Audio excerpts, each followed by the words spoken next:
और संगठन से ही आज तक इतिहास इस बात की साक्षी है कि जब भी हमने संगठन बनाया है, संघर्ष किया है, तो समाधान उसी से निकला है। दूसरा कोई विकल्प हमारे सामने नहीं होता है। आपने इस जमीन को कब्जा किया, संगठन बनाया और आपने जमीन को कब्जा किया।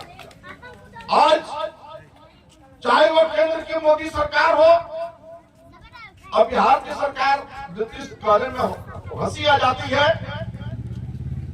कल तक कहां थे, आज कहां है? आज भारतीय जनता पार्टी के साथ नीतीश बाबू चले गए हैं, मोदी के साथ चले गए हैं और ये नहीं बनी है। साथी जयप्रकाश जी कह रहे, बड़ी गंभीर बात है। 15 लाख रुपया देने का गरीब लोगों को, जिनके पास 1000 रुपया की बात किया जाए तो वो बहुत खुश हो जाएगा।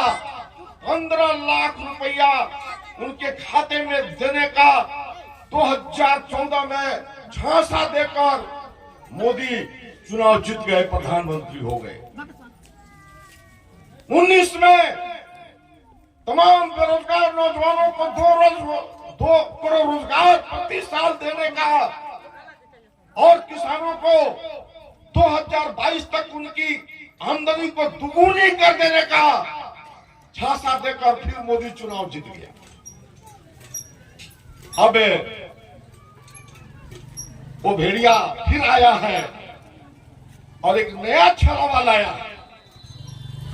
वो आता है, आंसू बहाता है, अपनी मन की बात सुनाता है और जाते जाते हमारी संविधान और लोकतंत्र की ध्वजियां उड़ाता जाता है।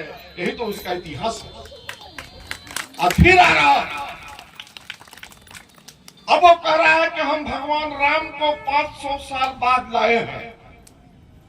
उसकी क्या औकात, हमारी क्या औकात, हम भगवान को 500 साल बाद लाएंगे राम को? पिछले दिनों जब 2014 में चुनाव जीता था बनारस से, तो बनारस हिंदू विश्वविद्यालय में जो कार्यक्रम प्रथम बार उसका हुआ था, कहा कि हमको भगवान शंकर ने बुलाया। बड़ी ताकत वाला आदमी है भाई, उसको तो भगवान जी बुलाते हैं। कहीं भगवान जी का वो उल्लाख किए। आज स्थिति ये बन गई कि ये घोर गरीब विरोधी, मैंने कहा नहीं, ये घोर किसान विरोधी बन चुके हैं। पिछले दिनों आपने देखा 13 महीने तक जो आंदोलन दिल्ली के बॉर्डर पर किसानों ने किया था, 750 किसान उसमें शहीद हो गए थे। और वो आंदोलन न केवल दिल्ली के बॉर्डर के आसपास हुआ, बल्कि हिंदुस्तान के कोने कोने में जब फैल गया तो प्रधानमंत्री मोदी डर गया और उसको लगा कि अब यह आंदोलन सुदूर इलाके के किसानों तक जा चुका है। आनंद फानंद में उन्होंने वो तीनों कृषि कानून को वापस कराया था, जो कानून बना चुके थे वापस करना पड़ा था। और वादा किया था कि हम एमएसपी को कानूनी दर्जा देंगे। उसने कहा था कि फसल में लागत का 1.5 गुना दाम हम किसानों को देंगे। उसने कहा था कि जो आत्महत्याओं का सिलसिला इस देश में बड़े पैमाने पे किसानों का जो हो रहा है, हम तमाम किसानों का जो कर्ज है उनको कर्ज से मुक्त करेंगे। उसने वादा किया था कि लखीमपुर खीरी के 5 किसानों का हत्यारा गृह राज्य मंत्री अजय मिश्र टेनी, उनको बर्खास्त करके उनको 302 का मुकदमा चलाकर जेल में भेजेंगे। उसने वादा किया था कि 750 जो शहीद हुए हैं किसान, उनके आश्रितों को हम मुआवजा देंगे। उसने वादा किया था कि 48,000 मुकदमे जो देश के कोने, तो साथियों समझना पड़ेगा। आज फिर कारपोरेट जगत को हमारे किसानों की जो जमीनें हैं वो देने के लिए आमादा हो चुका है। और फिर वो सारी नीतियां बनाई जा रही है कि किसानों की जमीन किसी तरीके से अडानी अंबानी के हाथों में चली जाए, क्योंकि तमाम सार्वजनिक जो उपक्रम थे, आपने सुना, रेल हो, चाहे सेल हो, चाहे भेल हो, और चाहे हमारे हेवी इंजीनियरिंग इलेक्ट्रिक बोर्ड का हो, या फिर ये जो हमारे बड़े बड़े जो उपकरण हमने बनाया है, बोकारो स्टील प्लांट हो, ये सारे के सारे उसने हमारी संपत्ति से, जनता की संपत्ति से जो बना था, अडानी अंबानी को दे दिया, टाटा जी बिरला जी को दे दिया। अब वो क्या करना चाहता है, हमारी जमीन को भी वो चाहता है उनके हवाले कर दे। जो सड़कें हम चलते थे, आज देख लीजिए पब्लिक पार्टनर प्राइवेट पार्टनरशिप के अंदर में ये सारे सड़क जो बनाए जा रहे हैं, ये अंबानी अडानी जैसे बड़े